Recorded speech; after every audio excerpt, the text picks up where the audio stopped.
Israeli officer ordered snipers to shoot at children at Gaza aid site. Listen to retired Lieutenant Colonel Tony Aguilar. So who is like giving the orders for all the GHF operations? Great question, sir.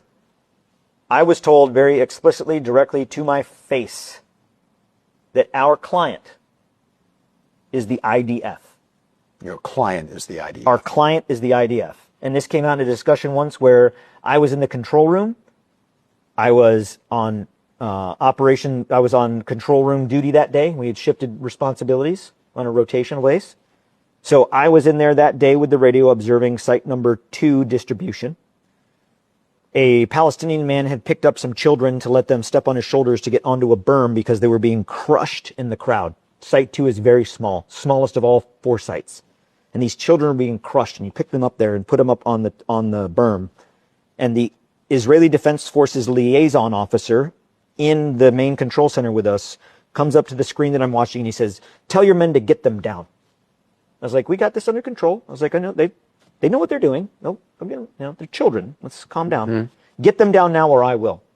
Well, there's no IDF on the site, so I didn't take it as much more than just being, bombastic and like, okay, like, hey, we got this.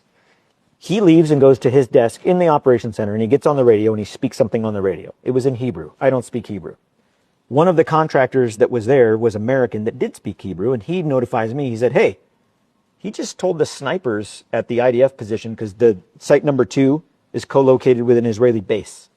Mm-hmm. He said, "He just told the snipers to take these kids out." I was like, "On the radio?" He's like, "Yeah." This lieutenant colonel then comes back up and he says, "Get them down." And I look at him and I say, "Did you just call on the radio and tell your men to shoot them?" And he said, "I'm going to take care of this if you don't." I said, "You are not going to shoot. You are not going to shoot children. You're also not going to shoot because if your men miss, you're going to hit others. You're not going to shoot." Thank God we didn't come to the conclusion of figuring out whether he would or not, because the children jumped down and ran off of the site. They didn't want to be there. They were unarmed. They didn't have shoes. One wasn't even wearing a shirt. They were starving.